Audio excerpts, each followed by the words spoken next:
Sixsite shares the stories of the people with passion and drive who make things happen in the world. Here's your host, Howard Fox. Good morning, everybody. This is Howard Fox, the producer of the Success Insight podcast and the co-host with my partner, Randy Ford. Randy can't be with us today, so I'll be taking the reins. Hopefully, we'll do Randy justice because the great work that he's doing. And I am very excited today to introduce to you to Morrie Elstien, or Morrie Elstien. Morrie's the president of the firm MorrieCONNECT. So, Morrie, welcome to Success Insight. Thank you, Howard. So, Morrie, tell us a little bit about who you are, because you've got such an interesting story, and a little bit about your background and about what is MorrieCONNECT. I'll certainly try to give you that information, Howard. Morrie Elstien has been in Chicago for a little over 50 years. Many of those years, he was in the direct mail business and owned a company that for many years provided millions of pieces of mail that went into the marketplace, mainly for credit card clients. The company was sold 13 years ago with over 875 employees working with our company and over 280,000 square feet of space. Morrie, and that's me, of course, decided that I did not want to retire, wanted to continue in the workforce, and made a decision to go to work only for a friend, feeling that that would be a way of getting out of politics. When I was offered a job 2 weeks after the company was sold, it was a friend of mine who suggested I come to work for his company and be involved in selling logistics. After talking for a short period of time over breakfast, I said that I would like that opportunity, and we went into my being involved in business development for the logistics company.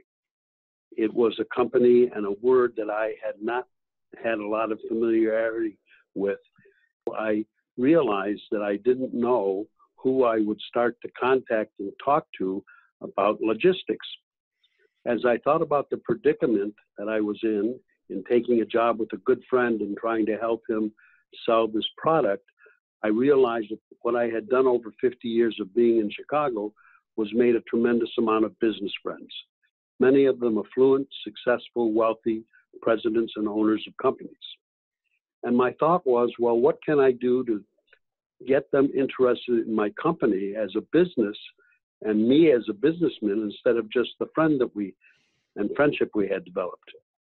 And so I decided to start introducing presidents and owners of companies to other presidents and owners of companies when I thought it would produce commerce between the two presidents I was introducing. I didn't know what was going to come back to me, but I thought if you pay it forward and do something good will happen in return. Morrie, this pay it forward approach, is that, and then the world of networking, is that, you don't often hear that, and I wonder if you could to share a little bit more about your thoughts on this idea of pay it forward. My feeling, Howard, is that when you want to do something for somebody and you want to do it because it's the right thing to do, it is accepted in that manner. And when you go to meet people who have positions as decision makers, in my case, particularly presidents and owners, what you want to do is you want to try to immediately become a partner rather than a salesperson. You realize that the person you're sitting across the desk from has the same needs as you have, which are growing the company that they're working for and meeting their next new clients. If you're willing to present to them a formula of paying it forward and introducing them to people that they would like to know, you automatically become a partner. And that partnership can last forever. And so it's my feeling that that is the most essential part of making a network work, paying it forward, giving to the other person, and of course, hoping that something's going to come back, but mainly showing your willingness to give forward first.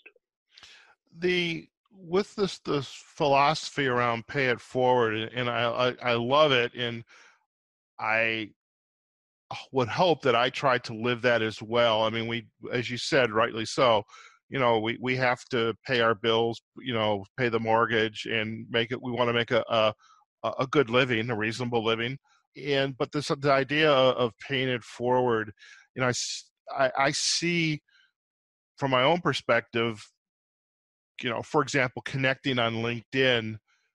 Yes, I'll connect on LinkedIn, and then immediately somebody is trying to sell me work, their professional product or their service. And this idea of paying it forward and getting to know the individual we're connecting with, or that we've developed this relationship, that's definitely a different mindset than some of the salesy approaches we still see. What is your response to those kinds of folks that go right into the sales without developing that relationship and being a servant or paying it forward? So I think, Howard, what I've learned is that it's so necessary to let people know that you want to help them. Being a salesperson has some real problems, and they include the fact that practically nobody wants to meet a salesperson. They don't want to be sold. When they're interested in buying, certainly they want to meet the people who they need to buy that service or product from. But in normal situations, nobody wants to meet a new banker, a new real estate guy, a new insurance person, a new wealth manager. But everybody is willing to meet a connector, someone who they believe is going to help them grow their business. Do you find that your approach, this pay it forward approach to building the network and enriching the network, nurturing it, is there a difference between the face-to-face versus the internet-based approach to networking? And do you have I know you're located here in Chicago, where I'm located. It's how we met. But do you have a preference of the face-to-face versus the virtual aspect? And are there ways to be successful in both? What are your thoughts? I think that certainly we all try to use filters because we all have a limited amount of time that we can use. And sometimes those filters can be the use of internet services. I must tell you that my approach to phone calls, not one that really values a phone call interview. When people ask me for a phone call, I immediately tell them that I don't do phone calls. I follow that up by telling them that one of the reasons we need to meet in person is I want to help them grow their business. And to do that, I want to make introductions, and I'm only able to make those introductions once we have met face to face. What are the responses that you're getting back from individuals? Are they open to that face to face, or is it just something that they hadn't expected it and they elect not to go forward? What are your thoughts there or experiences? Well, I think in many ways that adds to my pay it forward attitude. When you tell somebody you want to help them grow their business, you want to help them meet people that you know that could be good for the growth of that business, you immediately take away the negative reaction of I want to do a phone call first. I would say in the 13 years that I've been practicing this pay it forward approach, I have had no one who has refused to meet in person after I tell them that one of the reasons for having that meeting is to help them. And I can attest to that because you and I have met in person, and I certainly respect that, and it was enjoyable nonetheless. I mean, if anything, it's a great initial conversation, a cup of coffee, tea, and you continue to talk, or you part ways, but you at least have had a chance to be face to face and have a conversation. Are there any articles, books that you're seeing out in the, whether it's, on doing Google searches or the shopping cart sites like Amazon, where, everybody has this technique of how to do networking. Anything that you've been reading or that you're finding valuable and it aligns with your pay it forward approach? I would say, Howard, that I've met some folks over the years who have the same approach to doing business. Every one of them has been extremely successful using this approach. I think I've read virtually every book that's on the market regarding networking and the strength of networking. What I've realized is that while everybody talks about how to network and the value of networking, no one really talks about the process. I'm not sure if you're aware that I'm writing a book. Hopefully it will be published within the next 4 to 5 months. And it's about the process of networking. How do you really do it? What's the formula? Are there formats? Are there templates that you use? Are there things that you've learned over the years that make it more successful? Everybody seems to talk about the word network. But if you're not using that network, if it's not something that helps you by paying it forward to other people, then network has no value by itself. It only has value if you're using it. This book that you're writing, it's 4 to 5 months out. Do you have a title for it yet you'd like to share, or is it still you want to keep that under wraps? I wish I did. I'm afraid the publisher has the final say on what the titles will be. I presented at least 10 of them, and we're still working on that. Sounds good. Well, I hope that, in the 5 months down the line when the book is published, that we'll be able to get you back onto Success Insight, and we can have a launch, so to speak, for you, because it's such a wonderful topic. I'd love to learn a little bit more about MorrieCONNECT. So you did some work with a friend. There was some longevity in helping that individual grow their business, but then you made the decision to leave and start MorrieCONNECT. So tell us a little bit about MorrieCONNECT and who are your target clients? Who are you trying to grow your business around? Well, I work with 4 primary titles: president, owner, managing partner, and COO. And I don't do that because I'm a snob. I do it because I think at that level, people understand the importance of using peer connections to help grow their business. I've been amazed over the years to find that there are so many leaders in industry who had not understood the value of the people they know, the human assets. And so one of my really strong desires over the next years of my being in business is to try to make people understand the importance of helping their friends and the people they know in business. The subscription business that's really part of MorrieCONNECT is simply bringing on clients who are interested in growing their business, in meeting presidents and owners of companies. It's based on a 12-month subscription model that allows them to receive a certain amount of introductions, 10 to 15, over a 12-month period with 2 sit-down meetings, and gives them an opportunity to tell me who they want to meet, and for me to tell them who out of the 9,200 presidents and owners of companies I've met over the 13 years I can introduce them to. So on a weekly basis, I'm still meeting between 17 and 19 presidents and owners of companies, and trying to help them by allowing them to subscribe to MorrieCONNECT, and for me to make introductions that can be good for their business growth.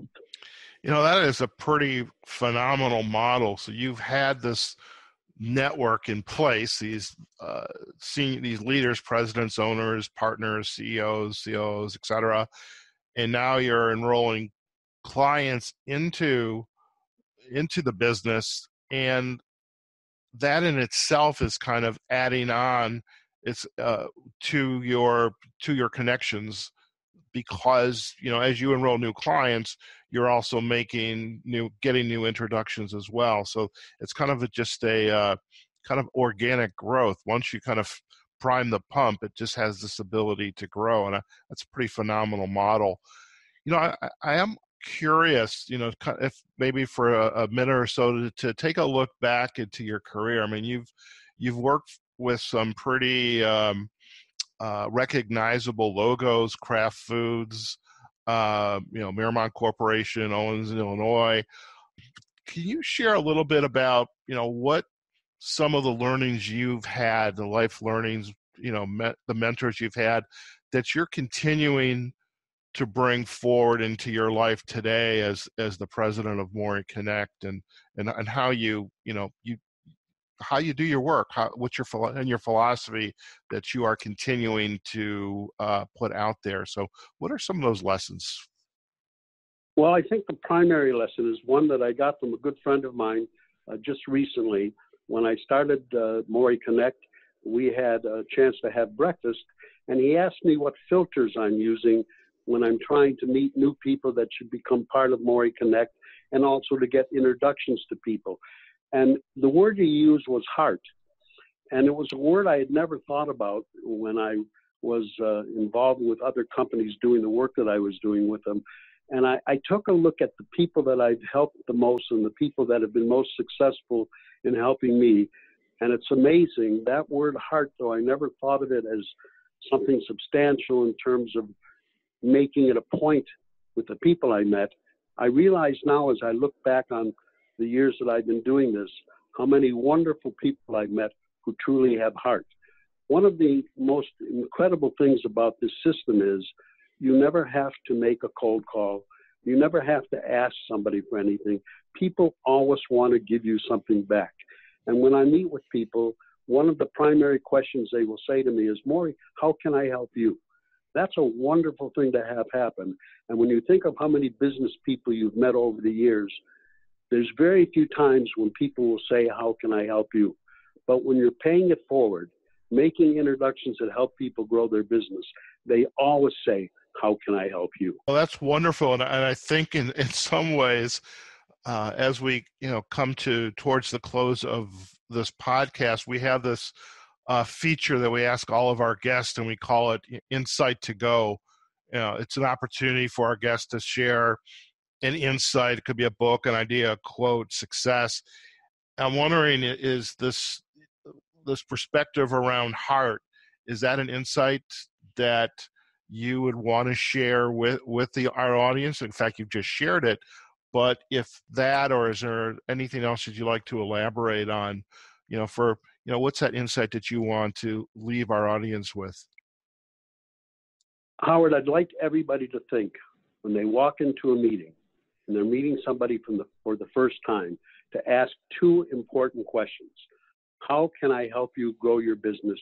Who might I know that you would like to meet? If you ask those two questions, you're dealing with what most people go to sleep with every night and wake up every morning if they're presidents and owners of companies. And the reaction you get back makes you immediately a partner and not a salesperson. If I leave this conversation and this opportunity to have this podcast with you with anything, it's to please tell you that being a partner gives you so much more opportunity than being a salesperson. Think about the person across the desk and ask him those two questions. How can I help you grow your business? Who can I introduce you to that I know that you would like to meet? That is wonderful, and I definitely take that to heart. And it's sometimes I think it's a hard lesson. I often see, for example, on LinkedIn, individuals are selling, here's all the things I do. And the conversation is all focused on them versus how can they help another individual grow their business, or who can I introduce you to that can help you. So those are wonderful insights, and I thank you for offering those. Morrie, in the time we have left, I want to make sure that our audience can learn more about you and your work.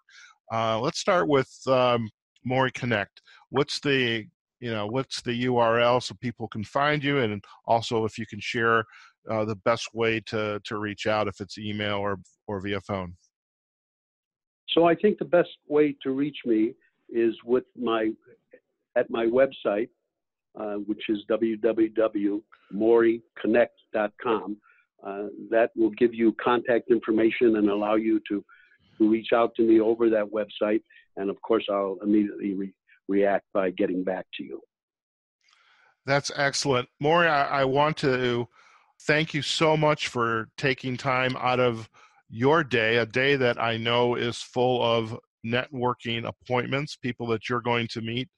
And I do want to thank you for spending that time with me and with our audience. And we certainly look forward to learning more about you and your work and your successes. We especially want to hear about how the book turned out when it gets launched. As I recall from authoring a book, it's kind of like having a baby. It can be painful, but when it's delivered, it's a wonderful feeling. So we look forward to hearing about that. So Morrie, thank you again for being a guest here on the Success Insight podcast. And anything else you'd like to share before we sign off? I'd just like you to know personally, Howard, that you're one of the people that I know who has heart. Well, I truly appreciate that. I truly do. Well, folks, there you have it. We've been chatting with Morrie Elstien, president of MorrieCONNECT. Definitely, when you get a chance, go visit him at his website, MorrieCONNECT.com. On the website, there's the ability to send him a message and get to know him and be prepared to sit in front and have a cup of coffee or a cup of tea and have a great conversation. So especially if you're, here in the Chicago area. So folks, that's it for Success Insight. For Randy Ford, my co-host, this is Howard Fox. This is a Success Insight podcast. We look forward to having you join us and listening to our next podcast. If you like this episode, please add your comments. Please follow the podcast, successinsightpodcast.com. Wherever you are, whatever you're doing, go out there and have a phenomenal day. Success Insight is a production of Fox Coaching and First Story Strategies. Find us online, successinsightpodcast.com.